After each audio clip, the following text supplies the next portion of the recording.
Hello friends, welcome to my channel. आज की video में हम बात करेंगे कि जब आप कॉलेज टाइम में हैं तो खुद के पैसे को कैसे मैनेज करें, जो आपको पॉकेट मनी मिलता है या फिर आपका जो साइड इनकम है उसे कैसे मैनेज करें। तो आज हमारे साथ सिद्धांत करेंगे जो आपको एक्सप्लेन करेंगे। सबसे पहले इंट्रोडक्शन से स्टार्ट करते हैं। Hello everyone. So my name is सिद्धांत गर्ग। मैं थैंक यू बोलता हूँ सूरज को कि इन्होंने मेरे को इनवाइट किया अपने सेशन में। और ये बहुत ही अच्छा टॉपिक है डिस्कस करने के लिए कि कैसे कॉलेज स्टूडेंट मैनेज कर सकते हैं अपने finances, especially when they are in their first year, second year और इन फाइनल ईयर। तो आज एक्चुअली क्या होता है कि पर्सनल फाइनेंस की नॉलेज हमें स्कूल्स में नहीं दी जाती, और कहीं ना कहीं उसका ही हमें इम्पैक्ट पड़ता है आगे चल के कि जहाँ हमारे पर्सनल फाइनेंस खराब हो जाते हैं या हमें पैसे को मैनेज करना नहीं आता।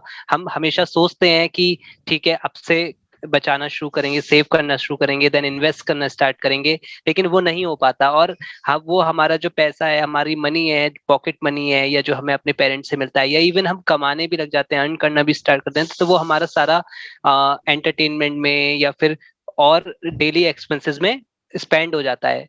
तो हम कैसे मैनेज कर सकते हैं उस मनी को जो हम अर्न करते हैं या हमें अपने पेरेंट्स से मिलती है at the time of college और स्कूल्स। तो फर्स्टली हमें ये देखना होगा कि हमारे जो एक्सपेंसेस हैं वो कितने मतलब जरूरी हैं, कितने नेसेसरी हैं। और ठीक है, अच्छी बात है कि हम जब स्कूल टाइम में होते हैं, कॉलेज टाइम में होते हैं, तो हमें दो चार चीजें खरीदने का मन करता है और मूवीज देखने का मन करता है, नेटफ्लिक्स पे ओटीटी प्लेटफॉर्म्स के सब्सक्रिप्शंस लेने का मन करता है कि हम भी थोड़ा अपडेटेड रहें, अपने फ्रेंड्स के साथ, अपने स्कूल मेट्स के साथ थोड़ा डिस्कशन करें कि गेम ऑफ थ्रोन्स के सीजन 6 में ये रहा, या फिर आपके मनी हाइट्स के सीजन 4 में ये चीज हुई। तो ये सब हमें अच्छा लगता है, बट वो कैसे, तो इसलिए हम सब्सक्रिप्शंस लेते हैं ओटीटी प्लेटफॉर्म्स के, तो वहाँ हमारा पैसा खर्च हो जाता है। ठीक है, वो जरूरी है, वो भी चीज जरूरी है, बट उसके बाद भी हम कुछ ऐसी जगह होती है जहां हम पैसा खर्च कर देते हैं जो कि ज्यादा जरूरी नहीं है। तो फर्स्टली हमें ये देखना होगा कि हमारे डेली और मंथली या फिर ईयरली एक्सपेंसेस कितने हैं, और हमें हमारी पॉकेट मनी कितनी मिलती है, तो हमें कितना हमें आता है हमारे पास और कितना हम हमारे पास से जा रहा है। क्योंकि ये बहुत जरूरी है हमें देखना कि जो पैसा हमें आ रहा है कि वो सारा ही मतलब जा रहा है, या फिर उसमें से कुछ बचा भी सकते हैं। क्योंकि मोस्ट ऑफ द टाइम हम जब मतलब कैलकुलेट नहीं करते हैं तो वो फिर ऐसे ही चला जाता है। तो मैं फर्स्टली ये कहूंगा कि आप अपना लाइक एक अकाउंट बनाएं। एक दो अकाउंट होने चाहिए आप पे, बैंक अकाउंट्स। एक तो आपका प्राइमरी अकाउंट, एक सेकेंडरी अकाउंट। प्राइमरी अकाउंट में आप अपना मेन जो आपकी मनी है, whether it is pocket money या फिर आप फ्रीलांसिंग से अर्न कर रहे हैं या कुछ भी, वो उसमें रखें प्राइमरी। और फिर उसके बाद जो एक्सपेंसेस हैं आपके, सपोज आपको किसी चीज के लिए सब्सक्रिप्शन लेना है, या कहीं मूवीज के लिए टिकट बाय करने हैं, या अपने फ्रेंड्स के साथ कहीं घूमने जाना है, तो उसके लिए वो पैसा प्राइमरी अकाउंट से सेकेंडरी अकाउंट में ट्रांसफर कीजिए। ठीक है, जितना जरूरत है पैसा उतना ही ट्रांसफर कीजिए, उससे ज्यादा मत कीजिए। ठीक है। और फिर आप साइड बाय साइड, आजकल क्या होता है कि जो कॉलेज स्टूडेंट होते हैं मोस्टली 19 ईयर 20 ईयर होते हैं, तो वो इजिली अपने डीमैट अकाउंट खोल सकते हैं, अपने इन्वेस्टमेंट अकाउंट्स खोल सकते हैं, जैसे जीरोधा प्लेटफॉर्म है, ग्रो है। तो यहाँ काफी अच्छे मतलब ये प्लेटफॉर्म्स हैं जहाँ हर कोई इजिली स्टार्ट कर सकता है without having lot of knowledge about investments. Even you can start with ₹100 per month in any SIP, systematic investment plan, जिसमें आप 100 100 रुपए, ₹200 या ₹500 पर मंथ करके हर महीने इन्वेस्ट कर सकते हैं। ठीक है। तो let's come back to the primary and secondary bank account. तो उसमें क्या होगा, जैसे सेकेंडरी बैंक अकाउंट में आपने अपने एक्सपेंसेस के लिए पैसा ट्रांसफर किया प्राइमरी अकाउंट से, उसके बाद जो हर महीने आपका बच रहा है पैसा, वो डायरेक्ट आप वहां उस अकाउंट से SIP स्टार्ट कीजिए। और अगर किसी स्टूडेंट को अच्छे से स्टॉक मार्केट की नॉलेज है, वो कुछ कुछ कंपनीज को फॉलो अप कर रहा है, कुछ कंपनीज के बिजनेस को या कुछ स्टॉक्स को फॉलो अप कर रहा है, तो उनमें वो इन्वेस्ट कर सकता है। ठीक है। तो जैसा कि मैंने बताया कि SIP सबसे बेस्ट ऑप्शन है इनिशियल लेवल पे at the time of your college life, because college में इतना टाइम नहीं होता कि यार कौन एनालिसिस करेगा स्टॉक को, कौन बिजनेसेस के बारे में पढ़ेगा। तो सबसे बेस्ट है कि आप एसआईपी स्टार्ट कीजिए। एसआईपी में क्या होता है म्यूचुअल फंड्स में, कि उसमें पूल ऑफ स्टॉक्स का इन्वेस्टमेंट होता है, कि एक फंड मैनेजर है वो कई कई सारे स्टॉक्स को मैनेज कर रहा है एक साथ, उसने एक पूल बना रखा है कई सारे स्टॉक का, 15-20 स्टॉक्स का, और फिर वो वहां पैसा लगाते हैं, जिससे कि अगर वहां रिस्क कम होता है, कि सपोज अगर 2 से 4 कंपनी अगर लॉस में जा रही है तो अदर कंपनीज प्रॉफिट बना रही है, तो एक वो बैलेंस रहता है कि आपको एक एक एवरेज रिटर्न मिलेगा, लाइक 8 to 10% रिटर्न आपको ईयरली मिल जाता है। तो उससे क्या होगा कि आपको एक तो इन्वेस्टमेंट करना आएगा, और दूसरा आपका पैसा जो है, जो मतलब विदाउट योर परमिशन खर्च हो जा रहा था, कि आप खर्च करना भी नहीं चाहते, बट हो जाता है कि पड़ा है बैंक में तो यार चलो ये कर लेते हैं वो कर लेते हैं, तो वो खर्च हो जाता है। तो वो आपका पैसा एक जगह इन्वेस्ट होगा और आपको पता भी नहीं होगा कि हल्के हल्के वो पैसा आपका कितना ग्रो हो गया। एक तो उस पर रिटर्न आ रही है, प्लस आपका जो कंसिस्टेंस है सेविंग और इन्वेस्टमेंट हो रहा है उससे, तो वो पैसा हल्के हल्के ग्रो होगा, आपको खुद अच्छा लगेगा। After 6 month, after 1 year, 2 year जब आप देखेंगे कि आपका छोटा छोटा स्मॉल अमाउंट ही कितना ज्यादा हो गया, और आपको खुद से खुशी होगी। Even you can manage your further studies expenses. Like suppose कोई ग्रेजुएशन में बंदा, वो अगर 4 साल का कोर्स कर रहा है, 3 साल का कोर्स कर रहा है, और वो स्टार्टिंग से ही थोड़े थोड़े रुपए करके वो इन्वेस्ट कर रहा है, जोड़ रहा है, तो एक तो रिटर्न का उसे फायदा होगा, प्लस उसका जो पैसा जुड़ा है, तो क्या पता उसकी आने वाली, अगर उसने फर्दर स्टडीज करनी है, मास्टर्स करनी है, तो क्या पता उसकी 30%, 50%, 60% स्टडीज का पैसा वहीं से आ जाए। ठीक है, तो ये सबसे बेस्ट वे है।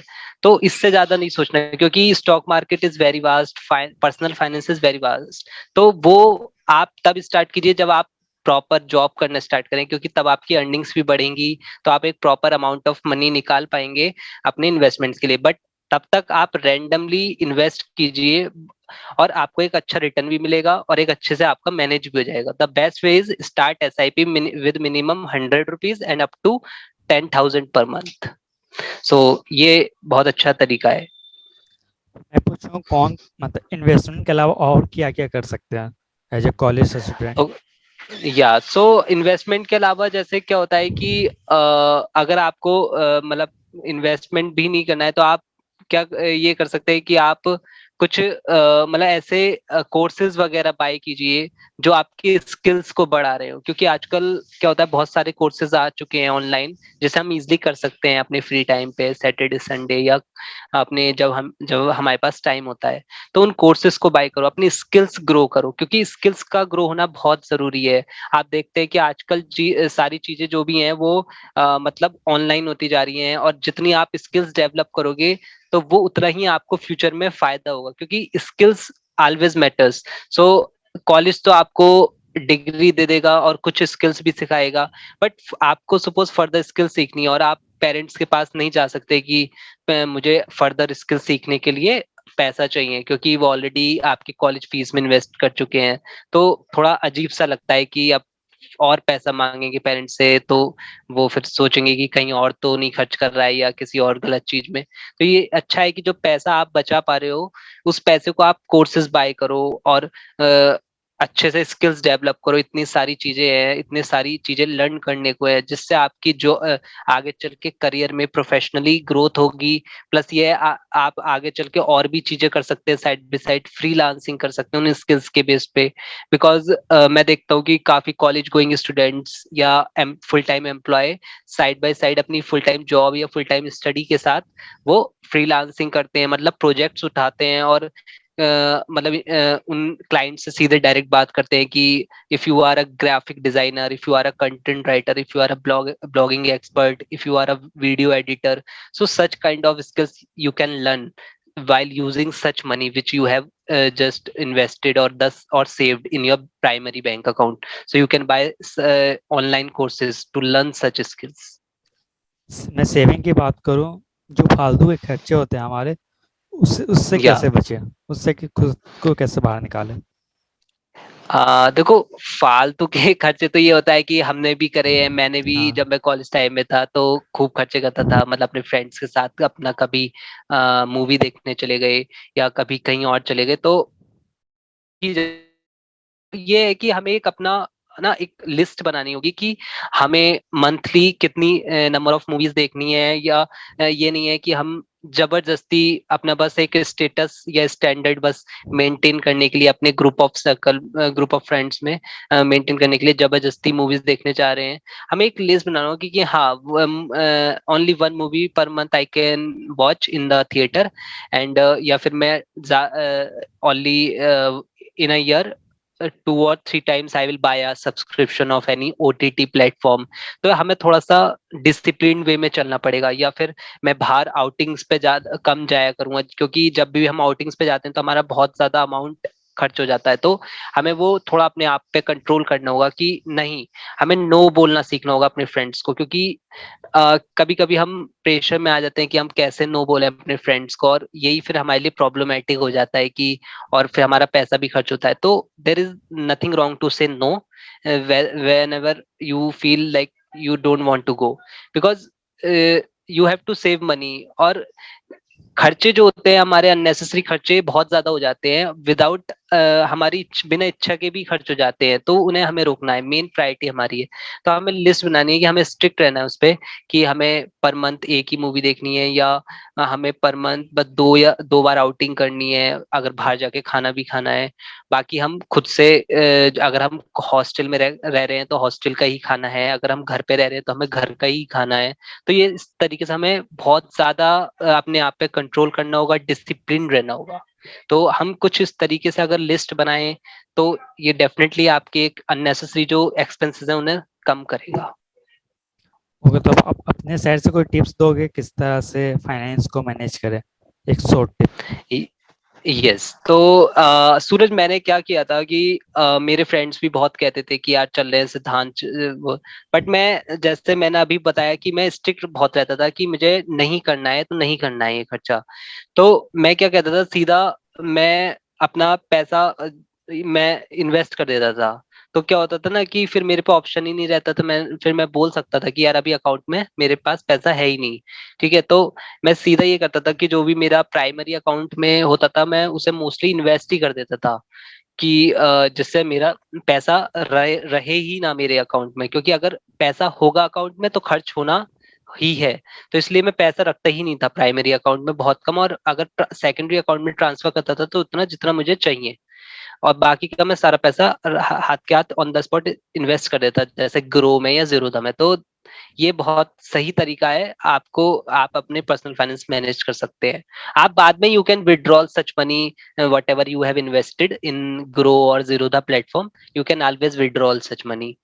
Okay, so in that way you can manage your personal finance. और ये स्टूडेंट के लिए भी बहुत इजी है, ऐसा नहीं है कि बहुत हार्ड है या बहुत अर्ली है। आजकल मैं देखता हूँ 18 ईयर्स ओल्ड स्टूडेंट्स काफी अच्छे से मैनेज कर रहे हैं अपने फाइनेंसेस, काफी अर्ली इन्वेस्ट कर दिया उन्होंने स्टार्ट, इवन इतने डेडिकेटली ट्रेडिंग्स वगैरह करते हैं कि हमें भी वो अभी इतना रिस्की लगती है वो, लेकिन करते हैं, इंट्राडे करते हैं, ये सब चीजें करते हैं। इंट्राडे मैं सजेस्ट नहीं करूंगा, रिकमेंड नहीं करूंगा, क्योंकि उसमें काफी लॉसेस हो जाते हैं। But you can always go for long term investments and mutual fund investments। So whenever you have like money you can invest. तो 2 अकाउंट आप जरूर रखिए अपने बैंक अकाउंट, हर किसी के पास आज बैंक अकाउंट होता है। तो 2 अकाउंट जरूर रखिए, एक प्राइमरी और एक सेकेंडरी। ओके सिद्धांत, थैंक यू। यस सूरज, सो ये इस तरीके से बहुत सही तरीके से आपने ये सेशन लिया है, तो ये काफी हेल्पफुल रहेगा, क्योंकि मैंने भी ऐसे ही करा। तो वही टिप्स जो मेरा एक्सपीरियंस रहा, और काफी मेरे को मदद मिली इस जो मैंने ये इनिशिएटिव्स लिए अपनी पर्सनल फाइनेंस मैनेज करने के लिए। तो मैं यही रिकमेंड करूंगा, अगर स्टूडेंट इस तरीके से जाते हैं तो डेफिनेटली ये हेल्पफुल रहेगा। ओके, आपसे बात करके अच्छा लगा। आज के लिए इतना ही या रखने देते हैं। या हो सके मुझे भी फ्यूचर में सूरज, थैंक हो यू। सके फ्यूचर में फिर आपकी जरूरत पड़े। बिल्कुल बिल्कुल, thank you Suraj, thank you so much for inviting me on your platform. Okay, bye, good night. Bye bye Suraj, good night.